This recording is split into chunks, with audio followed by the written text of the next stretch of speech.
Hello, we're going to be in Genesis 24 today. This is the beautiful account of getting a wife for Isaac. You know, in the scriptures, Isaac seems to be a more passive man, much less aggressive than his son Jacob, and maybe there's something to the fact that he was very attached to his mother. We're going to learn in this chapter he was still pining her loss 3 years after her death. He needed a strong, godly woman, and boy, Rebecca seems to be it. Let's look at chapter 24. It's quite a few verses, but some of them are very repetitive, and we won't do them twice. This repetitive nature of some of this literature is very characteristic of Oriental literature. It's a repetition of many elements is found in the Babylonian Genesis and the Gilgamesh epic, and on and on. It's kind of a characteristic of the literature. Now, Abraham was old, advanced in age. We learn from chapter 25:20 that Isaac was 40 years old when he married Rebekah. We also learn from chapter 21:5 that Abraham was 100 years old when Isaac was born. So if you configure those, Abraham seems to be 140 years old. He's going to live several more years. I don't think he's going to be, this is close to his death, but I do think that he was getting older.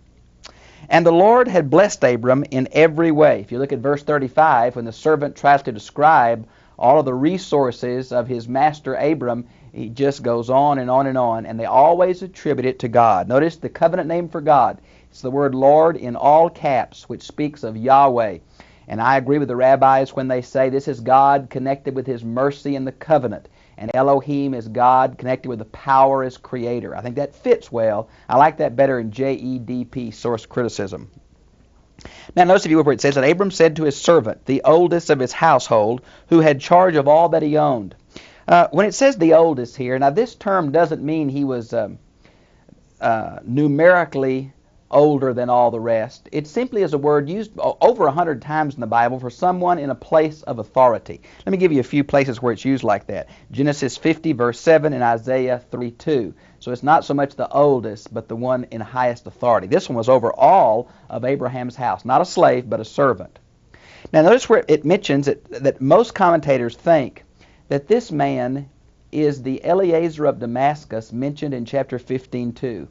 If that's true, we see the ultimateness of this man's heart as he was the potential heir, but now Isaac has come. And with Isaac getting married, he'll almost for certain be cut out of the inheritance. But I want to tell you, this servant is a godly man. He just is one of the, how they say it in the movies, he's kind of a supporting actor.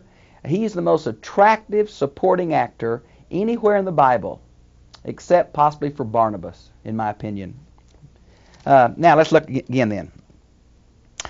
Please place your hand under my thigh. Now, my goodness, what does that mean? Well, I want to tell you, we have no historical precedence for this. It's used one other time in the Bible, in Genesis 47:29, in connection with Joseph and Jacob. I really think that that's an adoption procedure in 47:29. It seems to be a symbol for the descendants of someone. You might want to see some other places that's used in 46:26, in Exodus 1:5, and Judges 8:30. You might want to see that.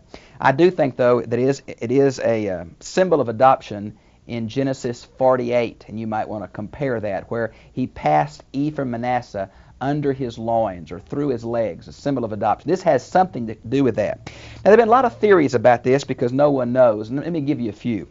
Some say it represents the covenant because really it's talking about the genitals, and the genitals, of course, have been circumcised, a sign of God's covenant and provision. So it's swearing by the covenant. Now that's what the Targum of Jonathan says and Rashi. Others say no, it's swearing by the descendants because the power of the line was in the loins, that the children come out of the loins, okay? So it's a symbol of descendants and therefore refers ultimately to the Messiah, the promised one. And that's what Jerome, Augustine, and Luther say. Now, another possibility is that it refers to the lordship of Abraham, that this man was a servant to Abraham. And that's what Ibn Ezra and Calvin say. Now, you can pay your nickel and take your choice. Verse 3, and I will make you swear by the Lord, the God of heaven and earth. Now, of course, the word Lord is the word Yahweh, the covenant name, but it's combined here with the Elohim of heaven and earth. Well, boy, this sounds like monotheism to me. It's hard to know about Abraham. Did he believe these other gods existed? Was he a henotheist, which means other gods may exist, but the only God for him was Yahweh? I don't really know. But I disagree with the fact that monotheism did not fully develop until the 8th century prophets. There's a strong hint that Abraham is learning that this is the only true God that he has been contacted by. Now, in verse 3 it says, "And you shall not take a wife for my sons from the daughters of the Canaanites." Now why? Well, it must go back to the revelation that was given to him about the judgment of the Canaanite nations in chapter 15, verses 13 through 16. Because to tell you the truth, he had met some great Canaanite people. Melchizedek is a Canaanite person. Abimelech is a great Canaanite person. And so I really think it can't be because of the current friend. He even has a friend who let him stay at the Oaks of Mamre who was an Amorite. And all of these seem to be very friendly with Abraham and believe in the Lord. So it must have been the projected curse and their gradual disintegration into great sin. Verse 4, "But you shall go to my country." He's still speaking of Ur of the Chaldees. "And to my relatives," his brother Nahor particularly, because his other brother had died, the father of Lot. You see Nahor mentioned back in chapter 11, verses 27 through 31. Now, "And the servant said to him, Suppose the woman will not be willing to follow me to this land." Now, he's kind of bringing up something just in case. He wants to kind of cover all the bases. I really think what we have here is Abraham saying, if she won't come back, you're not bound. Abraham wants her to be willing to leave her parents and her land, as he had to do at the call of God, and follow in faith God's calling. And so I think that's the stipulation. Notice the servant says in the second part of verse 5, "Should I take your son back to the land from where you came?" And look at the emphatic denial in verse 6. "Then Abram had said to him, Beware lest you take my son back there."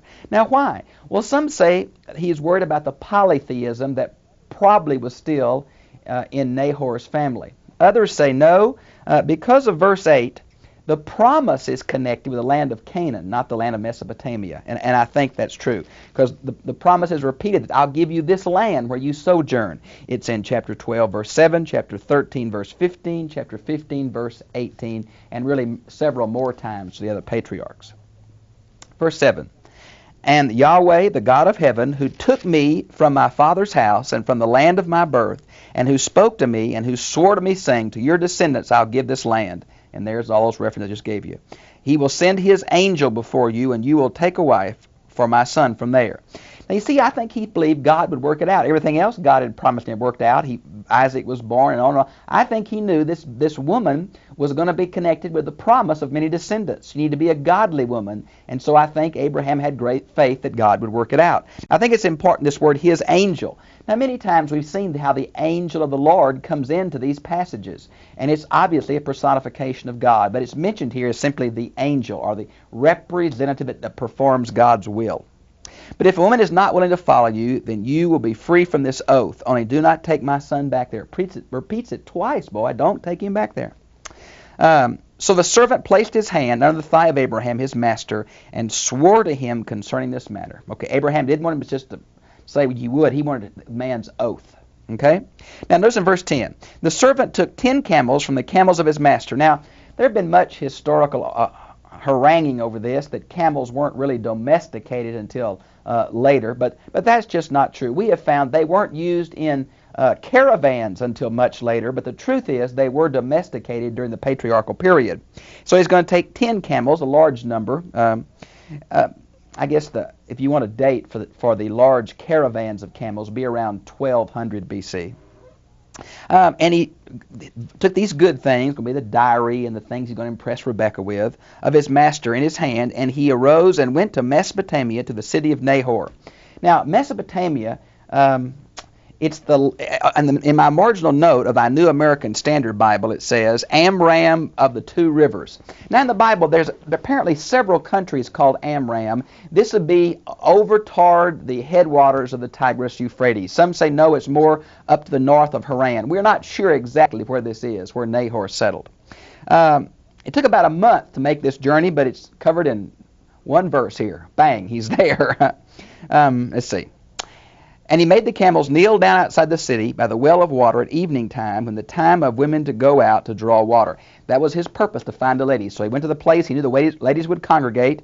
The camels knelt down, and he begins to pray. And this servant prays such a beautiful prayer, such a sincere prayer. Oh, you can just see the man's faith exuding from what he talks about from God. Now, Luther said he prayed too specifically and was trying to lead God, but I don't see that at all. Boy, he does tell God what he expects, and he tells God what he wants, and he tells God what Abraham says, and he tells God how he could know. He wants to make sure he doesn't make any mistakes, and his faith is so evident. Now, he said, "Oh Lord," by the way, he prays 3 times in this brief chapter. What a great man of faith. "Oh Lord, Yahweh, the covenant God, the God of my master." Now some said, well, that means he wasn't his God. No, that's not at all what it means. If you look at verse 26, where he calls God Yahweh in relation to himself, you see that can't be the issue. But he does know where the covenant promises are, and they are in Abraham, not in himself.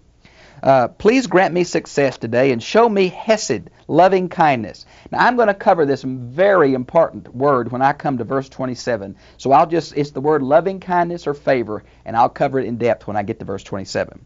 "Behold, I am standing by the spring, and the daughters of men of the city are coming out to draw water. Now may it be the girl to whom I say, please let down your jar so that I may drink." And by the way, I want to say this is very characteristic of Mesopotamia. In Egypt, the women carry these water jars on their head, but in Mesopotamia, on their shoulder, on their hip. It just fits the historicity of the account so well. So he gives some stipulations, and not only him to drink, but offers to let his camels drink. And friends, 10 thirsty camels can just drink a lot of water when you got to walk down the stairs to the well, because most of these were in the bottom of a wadi. She had to walk down the stairs, get a pitcher full, I don't know how many gallons it held, walk back up, put it in a rock trough, and let 10 thirsty camels drink. And all the while, there's these other servants standing around. Doo-dah, doo-dah. We learned there's many of them in verse 32. This lady had to be willing to do that for a stranger. He's building into his prayer the kind of characteristics he's looking for in a wife for Isaac. And looking for a strong lady, too, to heft that water up and go down those stairs several times. Okay. Look at verse 15. "Came about when he had finished speaking, behold, Rebekah." Now, Rebekah, we learned about her back in chapter 22, verses 20 through 24. And she was very beautiful. Look at verse 16. "So was Sarah," chapter 12, verse 11. Rebekah is called beautiful in chapter 26, verse 7 also. And she's going to say this very thing he asked for. He must have just thanked the Lord right there again when she did it. Not only is she going to have physical strength, not only is she going to have kindness, which is obvious, but other things are going to be caught about her in verse 16. She's going to be very beautiful and a virgin that no man had relations with. So the beauty and the virginity are also some added characteristics here. Notice, then the servant ran to meet her. I got so tickled reading the rabbis. They said, he ran to meet her because when she went down to the well, the water rose up to meet her. Oh, croak. Well, I don't think that's true. But he ran, he was a servant, and he just ran up to her. It must have surprised her, this man running up to her, and asked her the question, and she gave him the water and offered for the camels to drink, and on, and everything worked out fine. So he gave her, look at in verse 22, he gave her a gold ring weighing half a shekel and 2 bracelets. Now we know from history, the women of that day loved to wear bracelets. They wore them up their arms, almost up their elbows. Now, it may surprise you, and I know this is going to sound gross some of you ladies, but this is a nose ring, not an engagement ring like you think. And it's a nose ring that weighed half a shekel. Boy, it'd just pull your old nose down. We know this half a shekel from Exodus 38:26. And we know it's a nose ring from verse 47. You might want to look there. And also from Isaiah 3:21, Ezekiel 16:12, and Proverbs 11:22. So Rebekah had a big gold nose ring. Mercy sakes. Well, he got so far about the questions about he was looking for strength in a woman, kindness in a woman. Now, he found that Rebekah had that. This seems to be the answer of his prayer. But the last thing he has to find out is, what family does she belong to? Now, he gives her these things. Maybe he just held them before he asked her the question about her family. But she says, and she draws out a pretty good lineage. "I am the daughter of Bethuel." Now, he's mentioned back in chapter 22, 20 through 24, and his name means a man of God. Oh, my. Wonderful. He's the son of Milcah, not the concubine, but the wife, whom she bore to Nahor. And he said to her, "We have plenty of both straw and feed and room to lodge in." So the man bowed down and began to pray again. It was just overwhelming that God had answered his prayer so specifically, so quickly. And boy, he just thanks the Lord. Now, in this prayer, verse 27, are two of the most significant words used in the Bible of God. Notice where it says loving kindness. Now, if you have King James, I think it'll be mercy. And your translation may differ. It says, who has not forsaken his loving kindness and his truth to my master. Now, the word truth is the word emoth. It's a form of the word amen. Let's do hesed first. Hesed means loving kindness. It's used in several different ways in Scripture. Let me give you a few because it's so beautiful. It's used in the sense of to save from one's enemies. It's used in the sense of to save from death. It's used in the sense to turn someone toward the Word of God. Psalms 109:26, Psalms 119:41, 119:76, and several others. It's also used for covenant keeping, God's faithfulness, God's loyalty. Deuteronomy 7:9, Deuteronomy 7:12, 1 Kings 8:23, Nehemiah 1:5, Nehemiah 9:32, Daniel 9:4. God can be depended on. That's the idea here. Oh my, it's a wonderful word of his loving kindness and loyalty. It also can be used of the extent, how it goes to eternity. And I've got so many references here. I don't know how many I can give to you. Look at the notes. I'm going to try to put some of them on the monitor. 1 Chronicles 16, 2 Chronicles 5, just more than I can name. But oh, look at getting your concordance, and you see that this trustworthiness, this kindness is from eternity to eternity. Oh, it's a God we can trust. Now, the word truth is very, very important because it becomes the Old Testament background to the word faith that becomes so prominent in Romans chapter 4. Now, it's translated by three English words, faith, hope, and believe. But the primary focus is on the trustworthiness, not of the person, but of God. The trustworthiness of God. Oh, my, it's a wonderful word. And let me give you a few places it's used. Habakkuk 2:4 is where it's used in the sense of Paul picks up on. But it's used so often in the Psalms of God's trustworthiness. Psalms 25:10, Psalms 40 verse 11, Psalms 57:4, Psalms 61:8, Psalms 65:11, Psalms 89:15, Psalms 115:1, Psalms 138:2. Oh my, a God who can be depended on. And that's what the servant says right here. Now, the Lord has guided me in the way. Now, the way here, of course, is a way of speaking of the way of faith. In earlier lessons, I've talked to you about in chapter 18:15, where it seems to be a lifestyle. And I might want to go back to that just for a minute and pick up a couple of things there for you. Put most of my notes back in chapter 18. Notice, if you would, Judges 2:22 uses this term in that way, and also Psalms 119:1. It becomes the title for the early church, the way. Here's a few references: Acts 9:2, Acts 18:25 and 26, Acts 19:9 and 23, Acts 22:4, and Acts 24:14 and 22. There's some allusion to that when Jesus said, "I am the way," in John 14:6. Wonderful. Now, Laban's mentioned in verse 29. He comes on the scene in Genesis 29 through 31. Now, we see something of him here. He's going to be the source of Jacob's wives, Leah and Rachel. Now, notice here, it's going to be the idea, I'm not sure if he saw the gold nose ring and the bracelet and said, aha, he may have been. The rabbis are so down on him. They said, he's always been a cheat, and you see it when the girl had the gold, he went out to meet the guy. Well, that's maybe too hard, because in verse 30 it also says he heard that he was a relative. So let's give the guy the benefit of the doubt and say he was just glad to see a relative, okay? And he said, come in, blessed of the Lord. Now here he's using the word for Yahweh. Did he hear the servant's prayer? Is he a Yahwehist? Well, there's some wonder about, was Nahor and his family also worshipers of Yahweh? If you look at Genesis 31:53, it almost makes you think that Nahor was not a polytheist, but a Yahwehist like his brother Abraham. But I just can't be certain. Now, let me skip down a bit, because verses 34 through 41 are the same thing that Abraham said to his servant. Now, notice in verse 36 it says, Sarah bore him a child in his old age. Now, why that? Well, it may surprise you, but Abraham's son was only one generation away from Abraham and Nahor. They were brothers. But Rebekah is 2 generations. They might have been curious of why is Abraham's son wanting to marry Nahor's granddaughter.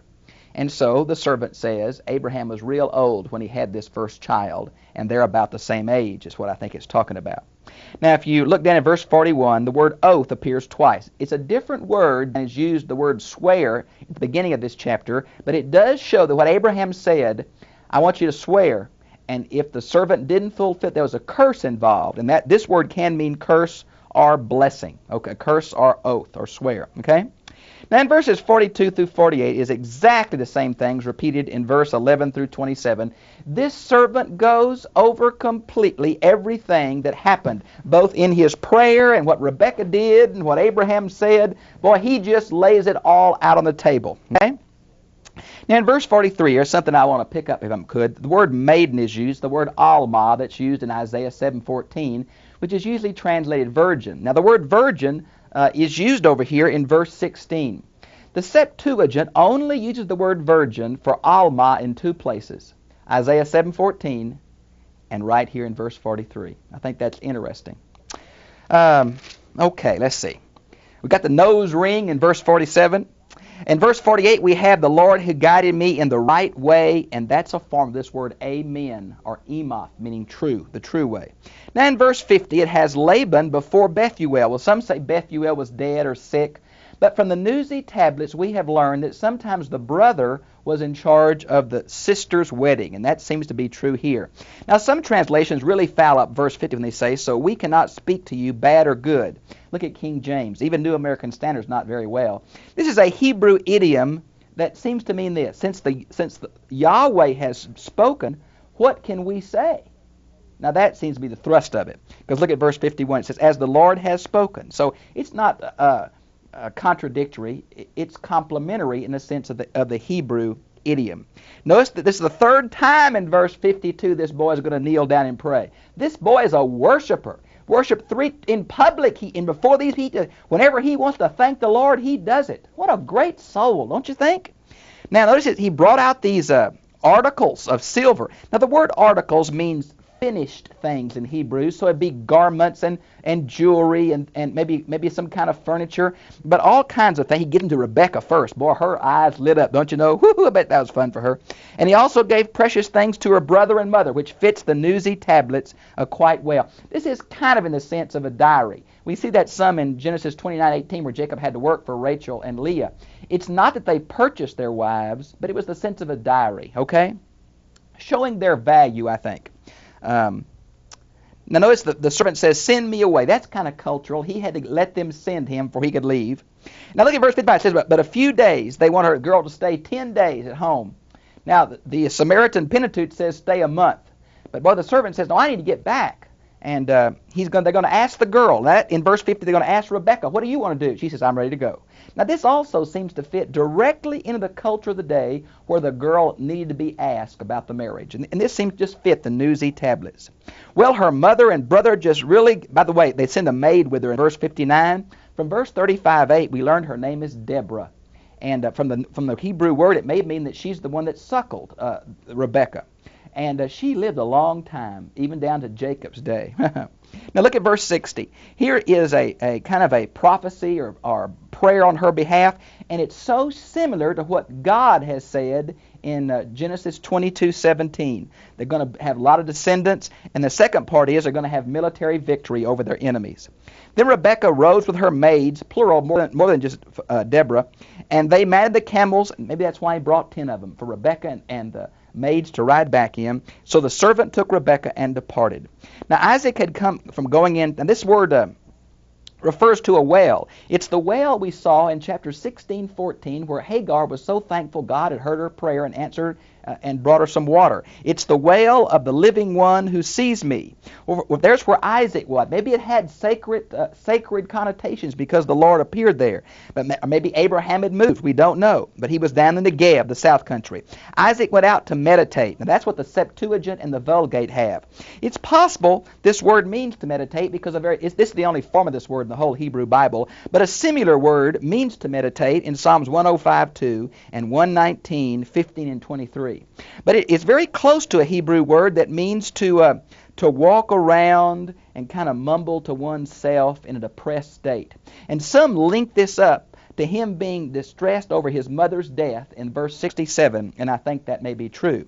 Now the Targums and the Samaritan Pentateuch and Rashi and Kimchi and Luther all translate this, he went there to pray. And that fits what Isaac is. So he may have been praying, but lo and behold, here comes this beautiful woman mounted on a camel. Look what happened. It's so neat.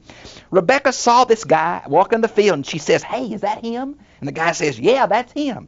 Hebrew word says she fell off the camel, but she didn't fall off the camel. She jumped off that camel real quick, because we know from the culture that when a woman meets a man, she got off the camel she was riding, or a donkey or whatever, and she covered her face with a veil. Now the veil seems to be something like what people do before they're married.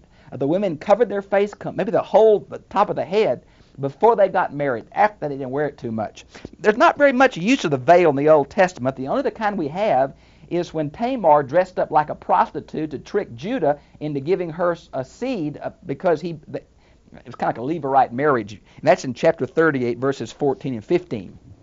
So the servant told Isaac all the things that had happened. They were just standing there talking, and I'm sure Rebekah was just sitting there listening in, don't you?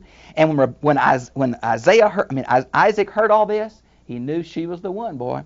And so Isaac brought her into his mother Sarah's tent. Listen, Sarah had been dead 3 years. He was still, I think, mourning over her. All her possessions. Don't you know she had a royal tent? Fancy stuff.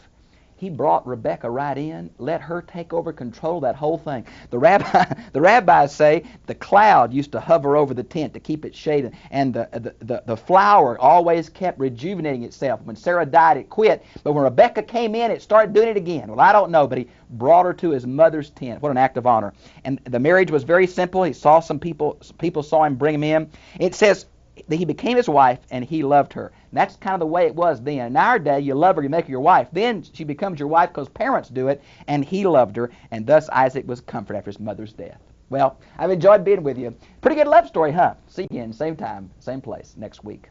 God bless you.